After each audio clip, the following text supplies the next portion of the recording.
paz do Senhor, tudo bom com você? Eu sou o pastor Christian e eu quero te convidar a estar a partir desse momento junto comigo, desfrutando e mergulhando na palavra de Deus que nós vamos abordar e explorar em cima dessa lição bíblica aqui na edição da revista da PEC. Gente, eu não estou com a revista física ainda, então ela está aqui no meu computador.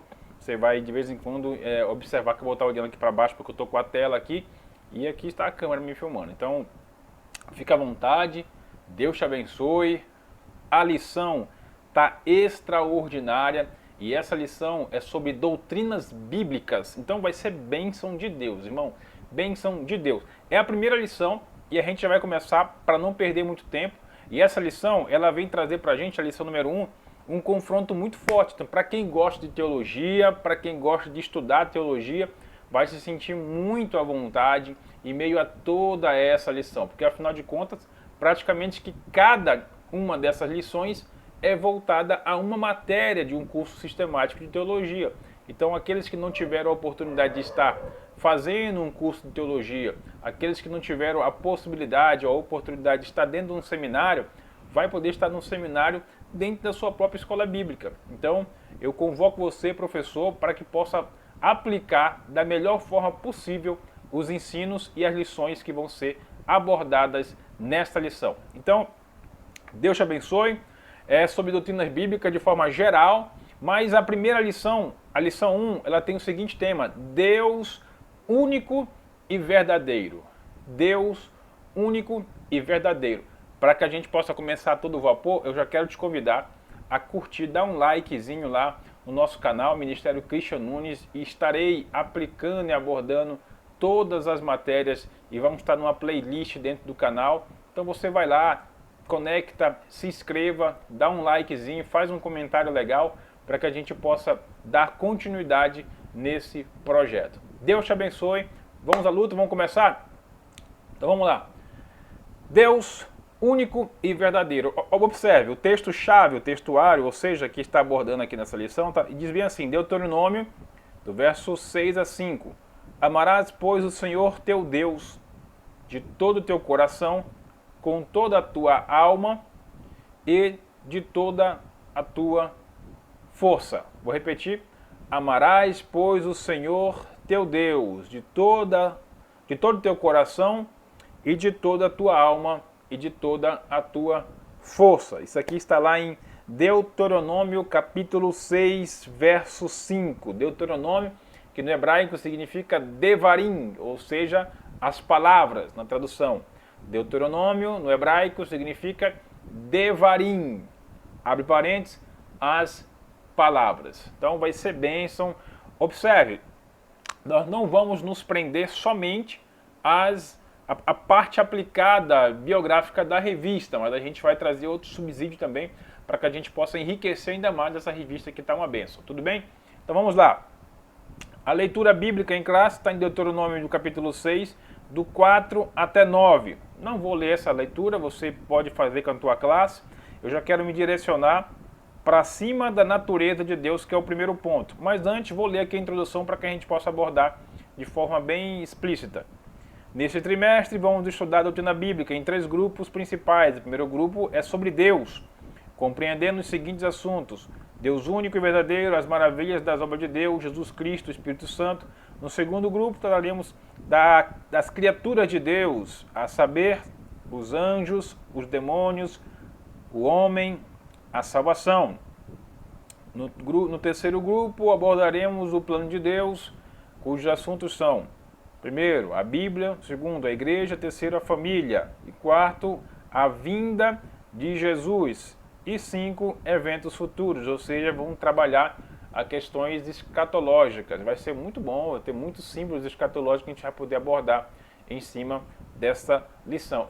Então, gente, essa revista está completa, né? Praticamente que é um curso bem enxuto, básico de teologia. Então, para quem gosta de estudar a palavra de Deus, para quem gosta de frequentar a escola bíblica, vai se deliciar nesta lição, nesta revista de doutrinas bíblicas. Então, o primeiro ponto é sobre a natureza de Deus. Observe, o primeiro ponto diz assim, ó: consideremos alguns fatos que precisamos saber sobre Deus. Observe, quando a gente vai estudar teologia, a teologia sistemática ela tem alguns princípios para que possam ser abordados as outras matérias, ou seja, os outros assuntos da teologia propriamente dita. A teologia sistemática ela é composta por algumas matérias que elas vão dar base para que as outras possam sustentá-la e aplicá-las uma à outra, ou seja, uma é agregada à outra. Teologia sistemática, ela é composta por cristologia, amartiologia, soteriologia e teoantropologia. Vamos lá. Cristologia é sobre Cristo, sobre Jesus, sobre a pessoa de Jesus. Soteriologia é a doutrina acerca da salvação. A martiologia, a doutrina acerca do pecado. Lá a gente vai aprender de fato o que é o pecado, porque tem muita gente que acha que o pecado é um evento, ou seja, se eu uma mulher colocar um batom na boca, isso é pecado. Então, lá na martiologia, vai estudar de fato o conceito absoluto e bíblico de pecado. O que é isso? Então, na martiologia, você estuda e a gente vai poder abordar um pouco disso aqui. Tá certo? E a outra é a antropologia, ou seja, é teoantropologia. É o homem no centro onde Deus o colocou.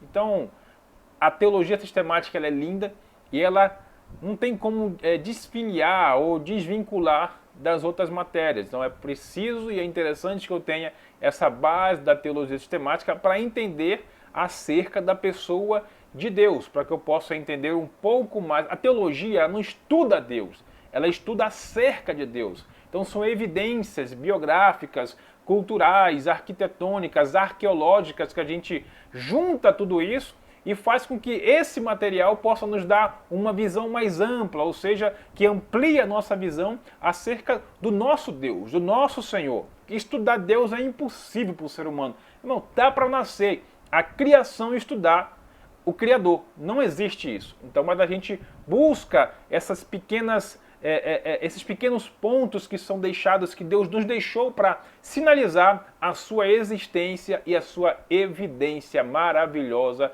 Louvado seja o nome do Senhor. Então vamos lá. Consideremos alguns fatos que precisamos saber sobre Deus. Deus é um ser pessoal. Observe, ele não é uma energia cósmica como muitos pensam. Não, para de graça, irmão. Deus não é uma energia. Eu sei que o ser humano, ele hoje procura Deus em todos os pontos. Tem gente que procura Deus no budismo, no islamismo, enfim, em várias outras religiões.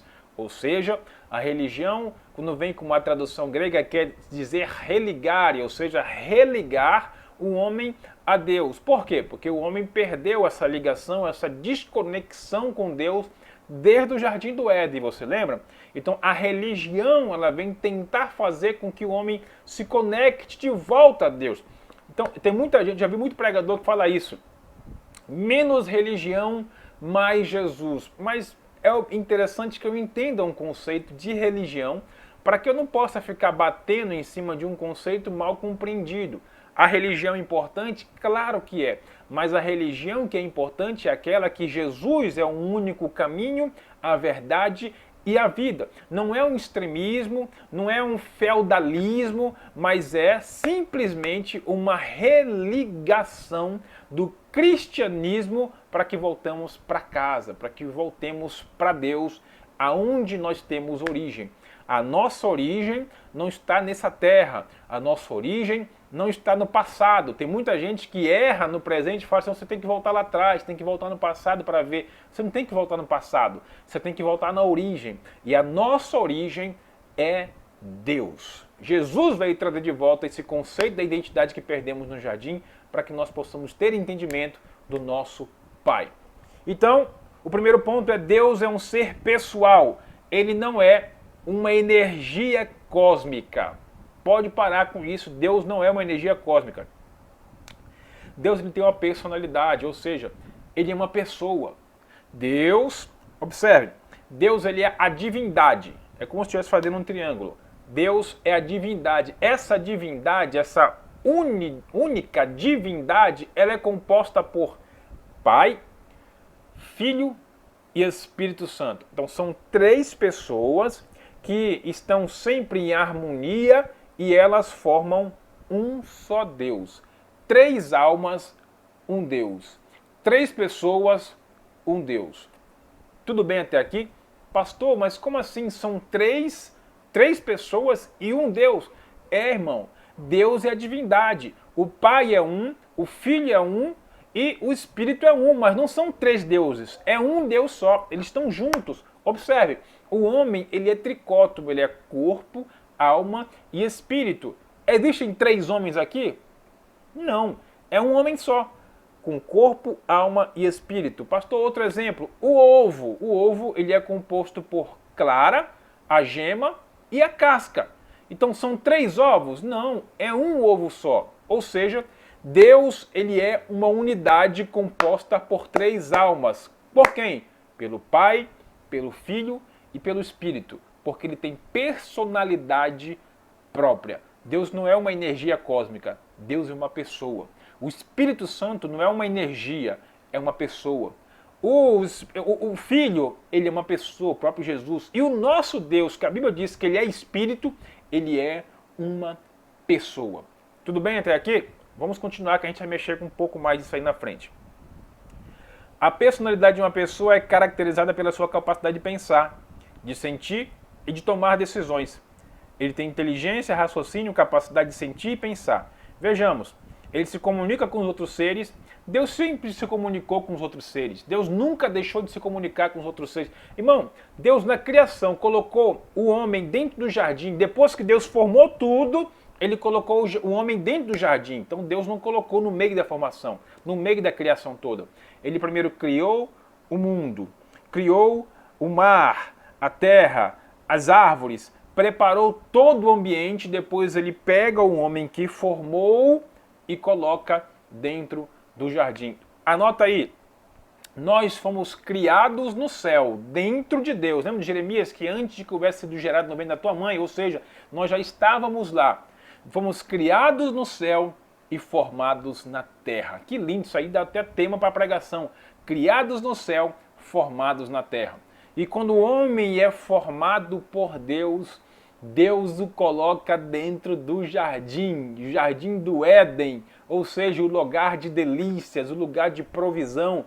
Deus sempre vai colocar um homem dentro do seu projeto, do propósito, quando ele se permite ser formado por Deus. Por quê? Porque Deus sempre teve a intenção de se comunicar com o homem. Deus vinha lá do Kairos, do templo de Deus, o mundo de Deus, o mundo habitável de Deus, para vir todos os dias, a viração do dia, lá no jardim, para ir visitar Adão e Eva, só para se comunicar com o homem. Isso é tão lindo. Observe que antes do pecado, Deus vinha para o culto no jardim. Depois do pecado, o homem é que tem que ir para o culto. O homem é que tem que buscar. O homem é que tem que entregar. Mas antes do pecado, Deus é que vinha. Deus é que vinha. Não precisava chamar. Ele já vinha. Mas eu vou te contar um segredo. Ele continua vindo, mas à procura dos verdadeiros adoradores, que o adoram em espírito e em verdade. Glória a Deus. Você é um verdadeiro adorador que adora em espírito e verdade? Então dá um glória a Deus aí, aproveita e dá um like, dá uma curtida, compartilha com alguém essa live, essa aula que nós estamos abordando, dessa primeira aula, dessa lição. Então dá um like, compartilha, gente. Vamos, se inscreva no canal para que a gente possa dar continuidade nesse trabalho tão lindo que é explorar, aplicar e ensinar a palavra de Deus. Segundo ponto, ponto B, é afetado pelas reações de seus filhos. Deus é afetado não como forma de que Deus vai ficar na sofrência, irmão. Ah, Deus se afetou, Deus vai ficar traumatizado, Deus vai ficar na depressão porque o fulano fez isso. Não. Esse afeto, ou seja, essa reação que Deus tem é pelo fato de ele ter uma personalidade. Deus não é um Deus preparado, feito de gesso ou de madeira. Deus tem sentimentos. Então, tendo sentimentos, ele é afetado pelas reações dos seus filhos. Por quê? Porque somos filhos. Se não fôssemos filhos, Deus nem ligaria para isso. Mas Deus, ele é afetado por tudo. Eu não estou dizendo que Deus é afetado, que vai ficar sofrendo, que Deus vai ficar triste, Deus vai ficar machucado. É porque Deus tem sensibilidade. Você entendeu? Esse lado de que Deus é afetado é pela questão de que Deus tem sensibilidade daquilo que está sendo aplicado e vivenciado aqui na Terra, com seus filhos. Ele pensa, ele toma decisões, logo Deus é um ser pessoal, apesar de não ter um corpo físico. Agora, olha o detalhe. Pega na sua revista e faz um risquinho, pega o teu marca-texto, cadê meu marca-texto? Tá aqui, pega teu marca-textozinho, risca e anota lá. O autor diz assim, ó, logo Deus é um ser pessoal, apesar de não ter um corpo físico. Deus tem um corpo físico, irmão. Eu sei que vocês vão ficar um pouco aborrecidos comigo porque eu vou falar isso, mas Deus tem um corpo físico. Pastor, para de graça, onde é que está o corpo físico de Deus? O corpo físico de Deus é o corpo do Filho. É o corpo de Jesus. Tudo bem? É por isso que o apóstolo, o Paulo, diz o seguinte, que Jesus, ele é o último Adão. Por quê? Porque teve o primeiro, Jesus é o último. Ou seja, Adão já tinha a imagem de Cristo lá na criação. Hoje nós temos a imagem de Adão, mas a imagem de Adão depois do pecado. Mas antes o Adão era muito bonito, era muito lindo, era perfeito. Observe, a imagem física de Deus, que é Espírito, está no Filho. Vocês estão aí?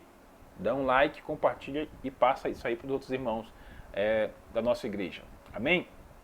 Então, apesar de que o autor está fazendo essa afirmação, eu quero fazer uma reafirmação com você.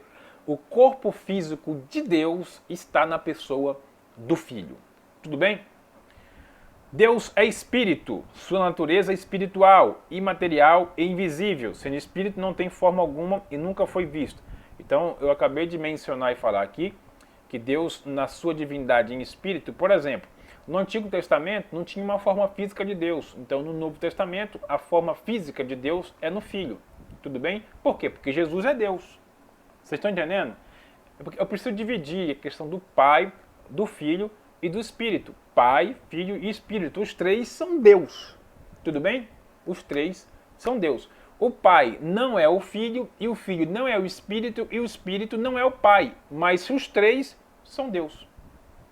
Eu enrolei um pouco a cabeça aí, mas faz um desenhozinho aí, eu gosto de desenhar. Não consegui desenhar hoje porque a câmera vai dar o contrário, senão vai dar problema. Mas na próxima eu prometo que eu vou tentar fazer uns desenhos para a gente poder aplicar e explorar melhor. Tá bom?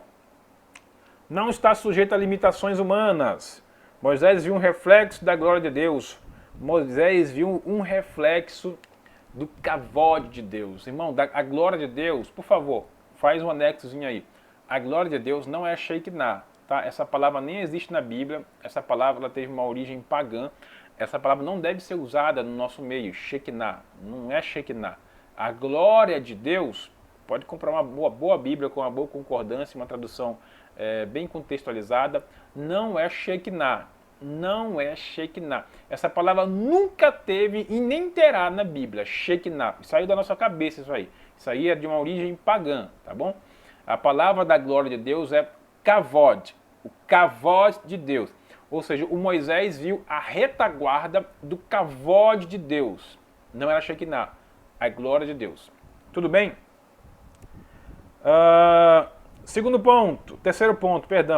Terceiro ponto diz assim, trindade divina.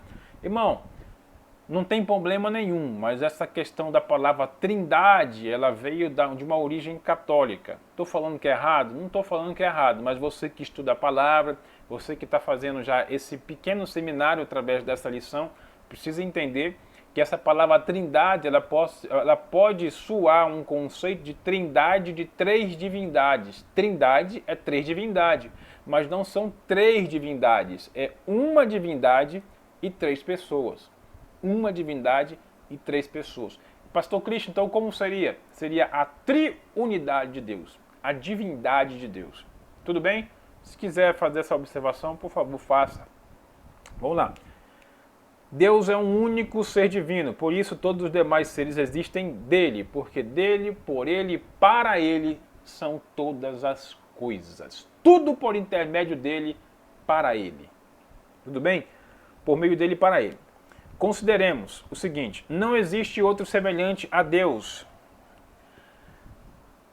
nem ninguém que se compare a ele dentre todos os deuses. Então, o próprio autor e a própria Bíblia afirma que tem outros deuses, Elohims, com E minúsculo, outros Elohims. O nosso Elohim é com E maiúsculo. Tudo bem? Ponto B. A sua substância espiritual, sua natureza essencial, é distinta de tudo quanto existe no mundo. É verdade. Os termos substância e essência referem-se a qualidades ou atributos que compõem a natureza de Deus, a base de todas as suas manifestações externas. Os atributos de Deus, já a gente vai comentar lá na frente, tá? Aqui no final do parágrafo, também assim, na Trindade não existem três indivíduos separados. Existem lado a lado e distintos uns dos outros. Exatamente. Nessa, abre parênteses, Trindade não são três indivíduos separados. Eles estão juntos, sempre em harmonia. Tudo bem? Sempre em harmonia. É por isso que o corpo, a alma e o espírito, eles precisam ter harmonia. Tudo bem? O corpo, o espírito, a alma e o corpo precisam estar em harmonia. Eu não posso só fazer a vontade da minha carne e deixar a minha parte espiritual morta, porque aí eu vou estar morrendo. Porque eu sou uma alma que tem um corpo e um espírito. O meu espírito é para que eu possa reconectar-me com Deus. A minha alma é uma incógnita de para onde é que ela vai depois que terminar essa vida. O meu corpo é para a sepultura e no arrebatamento vai ser transformado. Tudo bem? Mas vamos mexer nisso mais para frente. Algumas provas bíblicas da doutrina da Trindade. Diz assim, o nome Elohim no hebraico está no plural. Fala da pluralidade de pessoas na deidade. Gênesis 1:26. A palavra traduzida por único no hebraico, em referência a Deus, significa uma unidade, semelhante à unidade de um cacho de uvas. Ok? No batismo de Jesus, você viu no batismo de Jesus, o Pai alçando a sua voz, esse é meu filho que me compraz, o filho dentro d'água e a pomba depois pousando em Jesus. Então você viu aí a triunidade, ou seja, as três pessoas juntas, unidas em harmonia nesse evento do batismo. A grande comissão na bênção apostólica. Amém. Aqui o quinto ponto diz sobre Deus é eterno. Deus não tem começo e nem fim. Eu gosto de falar a seguinte coisa. Deus, ele não existe. Teve um dia que um aluno meu falou assim, pastor, o senhor está doido. Deus não existe. Deus não existe. Deus é. Então, antes de existir, existe o é, que ele vem lá no início de tudo. Ele é o era e o será. O começo, o meio e o fim. O princípio e o fim. O alfa e o ômega. Deus não existe. Deus é, porque antes de existir, ele subsiste antes de todas as coisas. Deus é. Amém? Deus te abençoe. Vamos agora aqui para o segundo ponto, onde eu vou começar a mexer um pouco mais na nossa questão. No último parágrafozinho, está tipo assim, ó, por isso Deus é imutável. Essa imutabilidade é um atributo de Deus. Eu vi que o autor, ele deixou de pegar essa imutabilidade e colocar dentro do atributo. A imutabilidade é um atributo de Deus, porque atributo tem relação com caráter. E Deus, dentro da sua imutabilidade, quer dizer que ele não muda, ou seja, o seu caráter é imutável. É o caráter de Deus que é imutável. Deus não muda e nunca mudará e nem há nem sombra de variação. Deus não muda. Vamos lá. Os atributos de Deus, ponto 2. Os atributos de Deus explicam por que ele age e como o faz. Onipotência, Deus é todo-poderoso, Deus é todo-poderoso. Não é só as mãos de Deus que é poderosa, não é... tudo dele é poderoso. Vamos usar uma alegoria física. Então, ou seja, se ele é todo poderoso, os pés dele é poderoso, as pernas dele são poderosas, a barriga dele é poderoso, o pescoço dele é poderoso, os braços, os cabelos, a boca, o nariz, todo poderoso, todo poderoso. Não é só o braço que é forte, não. Ele é todo poderoso. Glória a Deus. Você que está curtindo essa aula, já se inscreve no canal Ministério Christian Nunes, que a gente vai estar abordando todas as semanas uma aula diferente dessa lição de doutrinas bíblicas e nas demais que vão vir por aí, tá bom? Se inscreve, compartilha ela com outras pessoas do grupo da IBD que você participa, que ainda não tiveram essa possibilidade de ter um subsídio legal para que a gente possa vir aplicar melhor nas nossas EBDs. Vamos correr! A onipotência de Deus, esse poder absoluto transfere em relação ao seguinte, a criação, a sustentação de todas as coisas, a redenção do povo, os milagres, a salvação dos pecadores, o cumprimento de seus propósitos. Entretanto, Deus não pode e nem quer fazer coisas absurdas, ridículas ou irracionais. Não faz também coisas incoerentes com a sua própria natureza. Vamos lá. Então, eu não usaria a questão Deus não pode. Deus, ele pode todas as coisas. Ele pode. Só que devido ao caráter da sua imutabilidade, e ele tem um caráter santo, que também é um atributo, daqui a pouco a gente vai mexer nisso, ele não faz essas coisas irracionais ou ridículas. Tudo bem? O segundo ponto diz a onipresença de Deus, ou seja, Deus está presente em todos os lugares. A onipresença de Deus não significa que ele tenha o mesmo tipo de relacionamento com todas as pessoas. A onipresença, ela é como se fosse, ela é uma aplicação da presença de Deus em todos os ambientes. Eu já vi muita gente falar assim, olha, porque onde há 2 ou 3, isso é bíblico, onde há 2 ou 3 em meu nome, ali eu estarei presente, por causa da sua onipresença. Então Deus está presente, mas há uma diferença, tem muita gente que já se deleita e não quer algo mais, ele já está conformado apenas com a presença. E é maravilhoso isso, mas só que mais do que a presença, é eu buscar a manifestação de Deus. Observe, você vai para um culto à noite, a presença de Deus está lá porque você está lá. Mas a manifestação de Deus, ela não é coletiva, ou seja, daquele monte de gente na igreja. Não é aquele avivamento, essa igreja é avivada, então Deus vai falar. Não, o culto ele tem que ser particular, peculiar e pessoal, para que a manifestação dessa presença que já está lá, possa vir agir dentro da minha vida. Tudo bem? A presença de Deus ela é absoluta e é certa em todos os pontos da terra, mas a manifestação dele é só para aquele adorador que o adora em espírito e em verdade. Vocês estão aí? Dá um glória a Deus aí então, irmão. Achei que vocês tinham dormido. Vamos lá. Terceiro ponto, a onisciência. Deus tem todo o conhecimento de todas as coisas. Ele é onisciente. Graças a Deus que ele conhece todas as coisas. Ele é a própria sabedoria. Ele é onisciente. Ele tem ciência de todas as coisas. As coisas que passaram, as coisas do presente e as coisas que ainda irão de vir. Ele já sabe. Ele já sabe a tua situação, se você permanecer no caminho, qual será o teu futuro. E também sabe que se você sair da rota, qual será o teu destino. Então escolhe a vida, não escolhe a morte, não. Não escolhe a maldição, não escolhe o caminho errado. Permanece com Deus, porque Deus tem um propósito lindo para você. Amém? Deus te abençoe. Vamos lá, subindo um pouco mais. Ponto 3. Os atributos morais. Atributos morais. A gente falou um pouco sobre atributos naturais, né? Agora vamos falar um pouco sobre os atributos morais de Deus. Vamos lá. O ensino das características morais de Deus esclarece o propósito dele para preparar-nos para o seu reino eterno. Primeiro atributo de Deus, santidade. Observe. Eu vou citar aqui os 3 atributos da revista, mas eu vou melhorar um pouquinho isso aqui. Eu vou passar para você outros atributos que são ligados a Deus. Não é porque Deus é um Deus também tripartido, né? Pai, Filho e Espírito, que só vai ter 3 atributos. Não, negativo. Isso é só para o ser humano mesmo. Então vamos lá. Aqui na revista diz Deus de santidade, amor e sabedoria. Santidade é comportamental. Tudo bem? Santidade é comportamental, ok? Amor não é sentimento, amor é uma pessoa. E essa pessoa é Jesus. Deus é amor. Mas observe, o amor, Deus não é assim, ó, isso aqui. O amor e Deus. Não é Deus que está no amor, é o amor que está em Deus. E o amor estando nele, ele é a própria pessoa do amor. É por isso que ele é amor.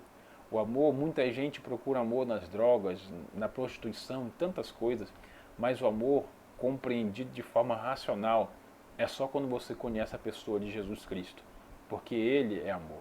Ele é o verdadeiro amor. O amor é Deus, o amor está em Deus. Deus exala o amor. Quando você o aceita, aquele primeiro amor, sabe, que os poros da tua pele se arrepia só de você ouvir uma canção, não emocional, mas sentindo o Espírito fazendo morada dentro de você, Sabe quando você chorava só de ouvir falar do Deus tão maravilhoso que te guardou, que te preservou, que te preparou, que te salvou. Só de você saber isso, você já chorava, teus olhos já choravam. Às vezes faz tanto tempo que você não consegue mais nem chorar na presença de Deus, irmão. Meu Deus do céu. Paulo, quando viu só o reflexo da presença, ficou cego. E a gente às vezes não consegue, a gente praticamente está cego com os olhos. Cego com os olhos. Eu gosto sempre de aplicar isso, que o Paulo passou a enxergar quando ficou cego. Porque quando estava enxergando, ele estava cego. Mas agora Paulo, depois do encontro com essa luz de Jesus, ele ficou cego fisicamente, mas passou a enxergar aqui dentro. Enxergue no Espírito. Passe a enxergar as coisas de Deus na sua vida. E só assim você vai poder desfrutar do verdadeiro amor. O verdadeiro amor não é o amor da tua esposa, do teu esposo, dos teus filhos. Não, não, não. Isso também é amor quando você conhece o principal, o verdadeiro, o amor ágape, o amor de Deus. Amém? E a sabedoria. Santidade é comportamental, o amor é Cristo, Ele é o amor, Deus é amor, a pessoa de Deus é amor. E o outro ponto é sabedoria. Deus é todo sábio.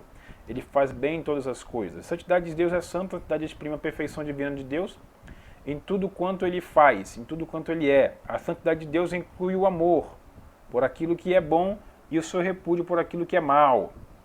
Amor, Deus é amor. Amar simplesmente faz parte da sua natureza. Então isso aqui é uma natureza de Deus. Então vamos lá? Eu queria passar um pouco dos outros atributos de Deus. Então escreve aí. Os atributos de Deus, eles estão direcionados, divididos em 3 categorias. Quantas categorias? Isso, 3. Quais são elas?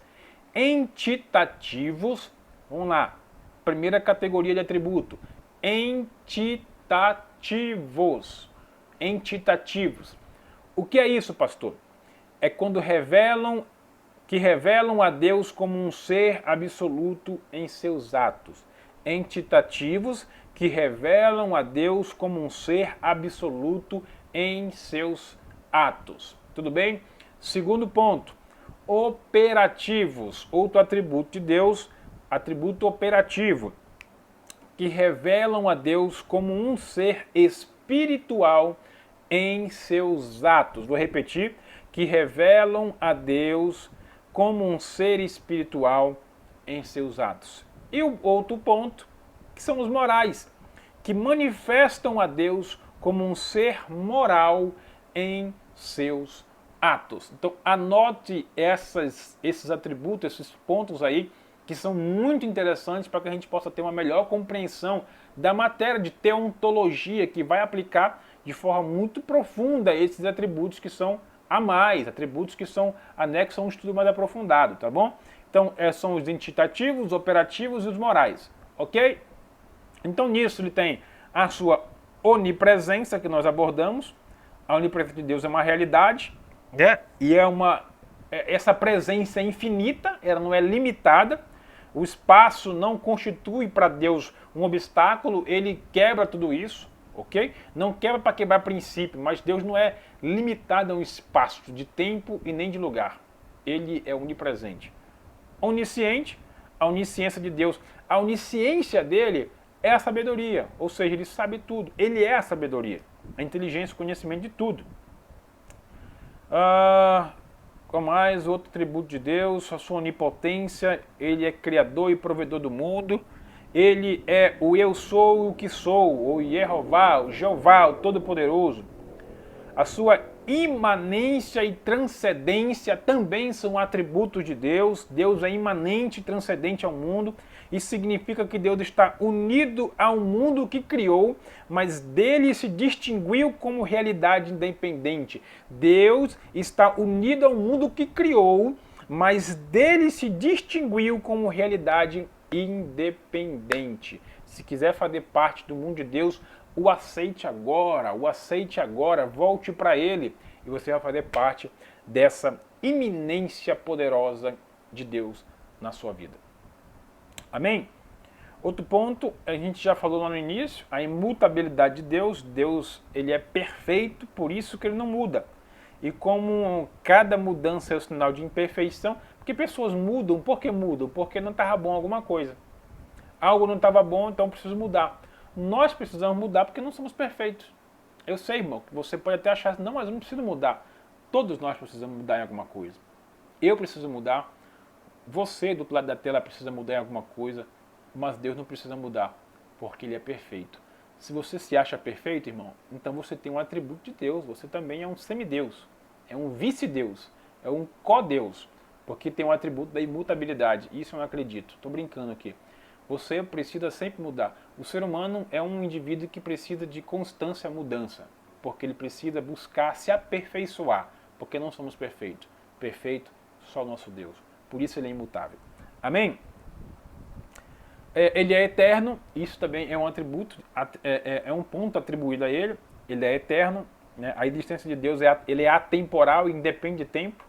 A gente falou isso aqui também no ponto de início da lição. Ele é bom, ele é santo e ele é amor. Bom, santo, amor. E também ele é fiel e ele é justo. A fidelidade de Deus está ligada também à lealdade dele. A fidelidade de Deus está ligada à lealdade dele. Ele é leal conosco e com o seu povo sempre.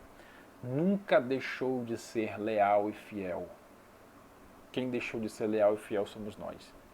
E ele é justo.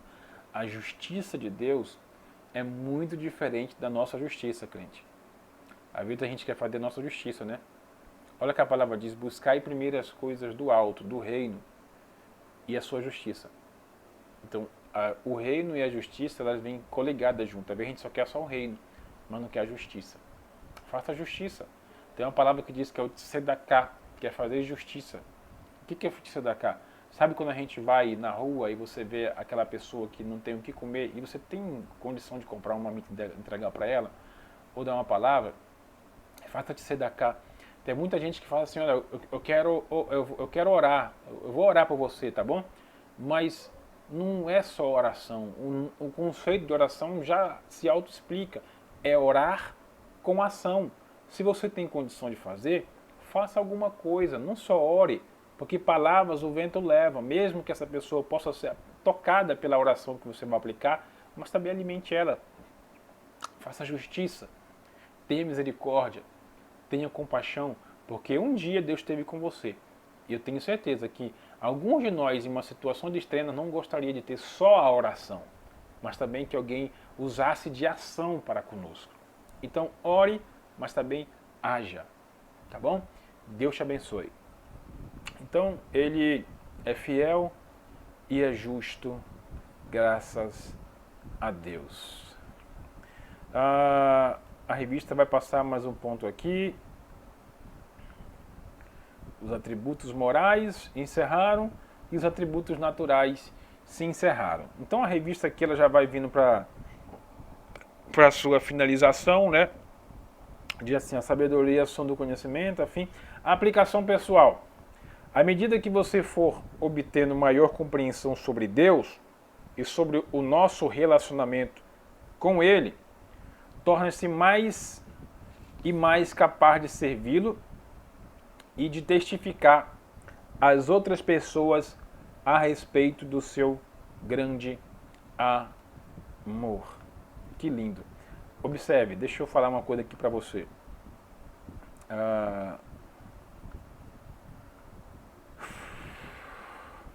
Eu tinha anotado aqui alguma coisa para poder falar. Anota aí, por favor. Estamos vivendo um momento que precisamos orar muito, e oração nada mais é do que falar com Deus. E muita gente tem perdido esse princípio de falar com Deus. É muito comum que a gente o procure ou vá falar com Ele só mesmo quando a gente entra no desespero, no perrengue. Mas não faça isso não. Procure um relacionamento de intensidade com Ele diário. Fale com Deus. É interessante que a gente não consegue ser associal. O ser humano ele é um ser social, ele precisa se comunicar e falar com alguém. Mas aquele que nos criou, a gente priva e restringe, até resistente a nos comunicar com Ele, a procurar falar com Ele. Não estou falando que Deus está deprimido porque você não falou umas coisas, não, irmão. Deus está morrendo de saudade, está chorando. Não, não é isso não. É porque Deus, na verdade, não precisa de você. É você que precisa de Deus. Nós precisamos do Criador, nós precisamos da nossa origem, da nossa fonte, que é o nosso Deus. Tem muita gente procurando forças e energias em tantas outras coisas, quando na verdade só precisa voltar à origem, só precisa voltar para casa, em Deus. Oração não é fonte de poder, oração é fonte de relacionamento. Muita gente ora para ter poder, mas não é esse o objetivo da oração. A oração é uma fonte de relacionamento. Deus te abençoe, em nome de Jesus. Inscreva no nosso canal, dá um like, curte, comenta na aula, para que a gente possa continuar crescendo na graça e no conhecimento juntos. Deus abençoe, forte abraço, em nome de Jesus.